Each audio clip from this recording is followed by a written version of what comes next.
So if you're watching this video and maybe you already follow this channel, you may be interested in learning R&B and neo-soul guitar.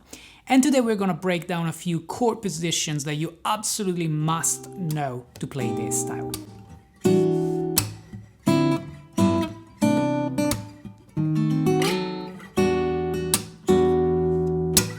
Essentially, guys, if you like this type of music, if you like this way of playing the guitar, chances are the sounds that you love, the flavors and the colors that you want to learn are into learning seventh chords and possibly extensions above the seventh. It's very unlikely that you'll be able to play this type of music just by using open chords and triads, you know, like major and minor chords. So yeah, you have to learn seventh chords. So if you're new to seven chords, today we're gonna explain a few basic but super important seven chords and some ninth extensions. So major nine, dominant ninth, etc. Possibly touching on some other extensions like the 13th, which we may need sometimes. And you can just use all of these chords in your chord progressions, or if you already know these chords, maybe this could be a good way to review them and check if you really know everything about them. Now, we're gonna start with major seven chords, and I just want to remind you that you can find all these chords and the chord progression that I will create with them tabbed out on my Patreon page, and you don't get just a PDF tab. You can actually get now a Guitar Pro tab, and if you become a Patreon, you will also get access to my R&B and neo-soul acoustic guitar course.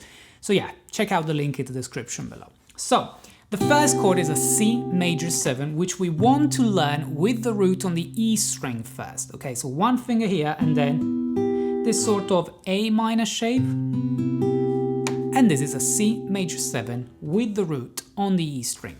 First really important chord to learn. Now, you may want to learn the same chord with the root on the A string as well, so with this C here, and it goes this way. It's not really a bar chord, as I don't really want to play the first string. You don't need to, you don't have to if you are more of a beginner.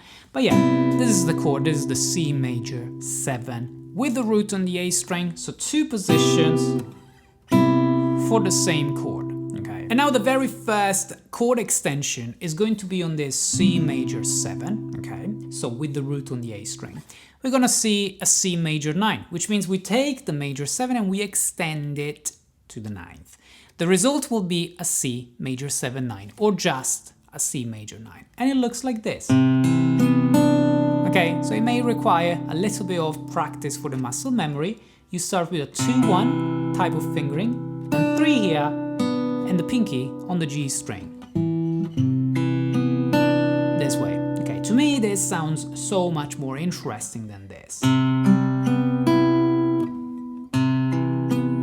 They have the same function, but like we said, today we're gonna start from the must-know 7 chord positions, and we're gonna extend them to the 9th and sometimes to the 13th. Now, the next chord we're gonna learn is a dominant 7 chord. Okay, we're gonna learn a shell voicing first. This is a B7 shell voicing, root 7, flat 7, and major 3rd. So that means there is no 5th. And the reason why there is no 5th is because I want to teach you a way of playing this chord, which is not the boring bar chord, B7 bar chord. I want to show you already a flavor which we use all the time. If you're familiar with this channel, we use it all the time when we play this type of progressions. And it's going to be a B7 sharp 5. You may also refer to this chord as a B7 altered. And in general, if you say B7 sharp 5 or B plus 7, that's literally the same thing. And it's not too difficult to play because you can use 2 fingers here and just play it this way. Okay.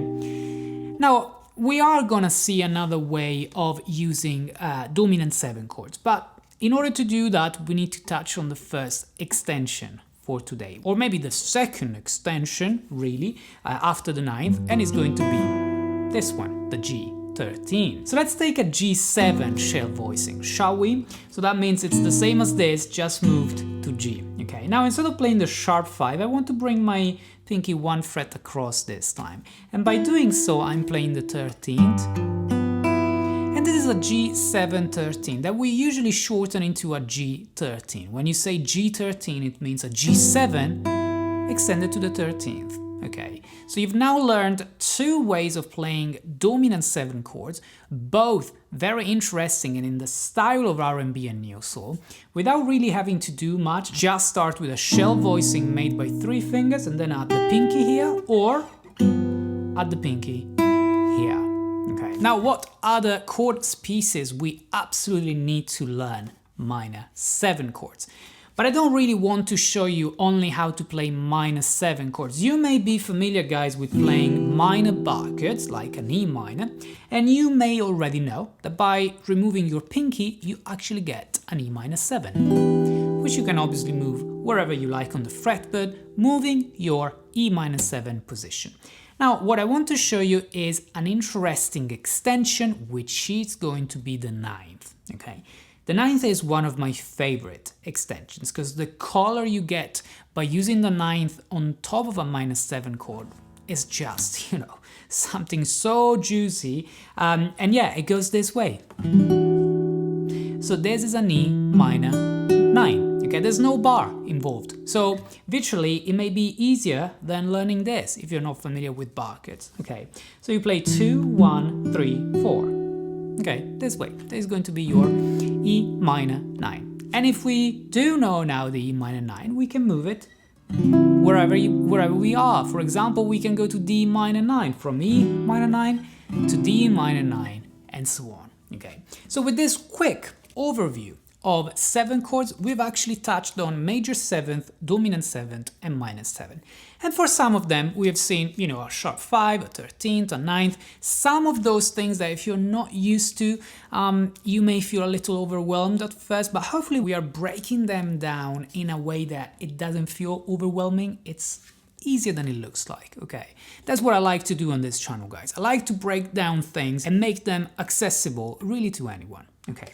So now I'm going to show you a slightly more advanced chord, which is still a 7th chord, but it's what we call a diminished 7th, which is generally something that we use as a passing chord, as a secondary chord, and you know, you'll find it pretty often on the channel if you want to explore other lessons.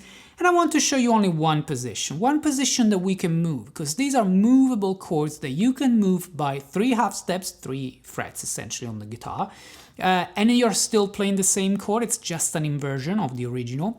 So I'm going to show you this, starting with the D sharp as my root, so fret number 6 on the A string. You will have to do a 2-3 first, then position your 1 and then your pinky, so 2, 3, 1, 4.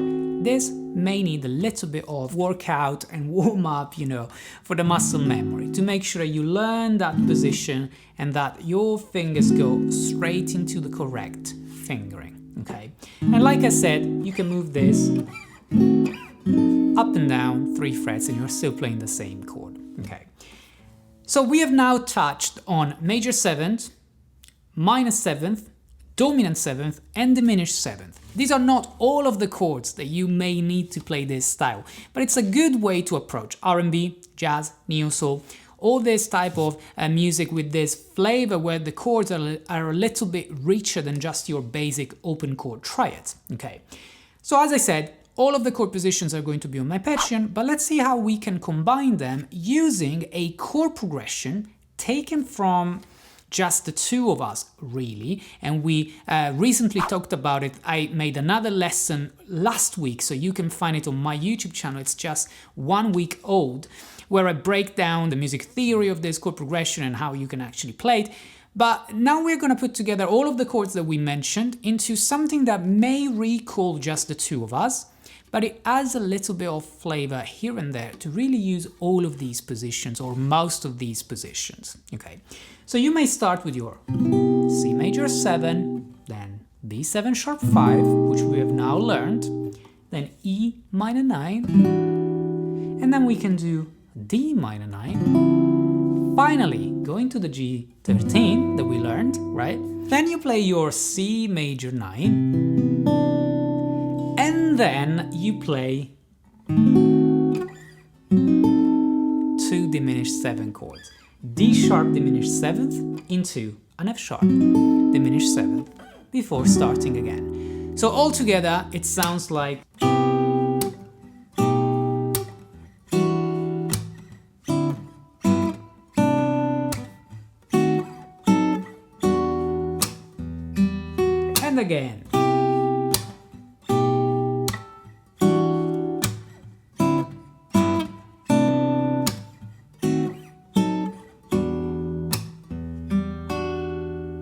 Like I said guys, the full tab, including the Guitar Pro tab, is available on my Patreon page. So like I said, this is just an example to use all of the guitar positions that we learned today. Let me know in the comments guys if you want a breakdown of more 9, 11 and 13 positions that you may want to use in this style.